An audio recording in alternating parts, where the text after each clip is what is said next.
ដើមអំពៅកូនសក្កថឹកវាស៊ីច្រើនពេកដល់ឥឡូវកាប់យកគោជាស្ករអំពៅ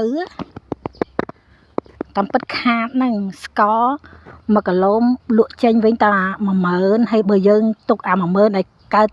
គោជាស្ករហ្នឹងលក់ជាទឹកអំពៅអាចបាន100,000អញ្ចឹងខុសគ្នា10ដងចាប៉ុន្តែធ្វើម៉េចបើសត្វកថឹកវាស៊ីជួបម៉ែទៀតហើយកូនសម្លាញ់ចិត្តថ្ងៃហ្នឹងគឺជាថ្ងៃពុធទី17ខែ12ឆ្នាំ2025កូននឹងទទួលបាននៅលេខវិសេសវិសាលលេខដែលភាគរយខ្ពស់លេខដែលល្អចេញពីក្បួនរូបមន្តចឹងចារូបមន្តចឹងគឺត្រូវចេញកូនព្រោះគេត្រូវការចង់ប្រព័ន្ធ IT គឺអត់មានការកែប្រែទេលេខចេញគឺត្រូវចេញបើសិនជាអត់ចេញទេវាត្រូវជា error ប្រព័ន្ធ software ហ្នឹងកូនចាអញ្ចឹង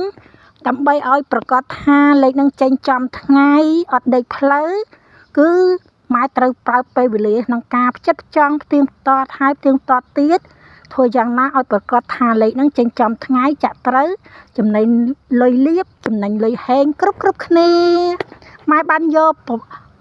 channel YouTube ដាក់នៅក្នុងវីដេអូហ្នឹងសូមកូនជួយចុចកណ្ដឹងនិងជាវឲ្យម៉ែផងថាកូនពៅមាឆ្អិនឆ្អៅហើយវីដេអូហ្នឹងជួយ like ជួយ share ឲ្យម៉ែផងសម្រាប់កូនចង់ចូលជាសមាជិកគឺ7ថ្ងៃ50000 15ថ្ងៃ80000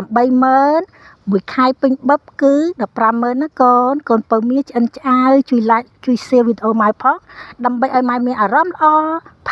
power point ក្នុងការធ្វើលេខចែកជូនកូនជារៀងរាល់ថ្ងៃណាកូនសម្លាញ់ចិត្តបាយហេងគ្រប់គ្នា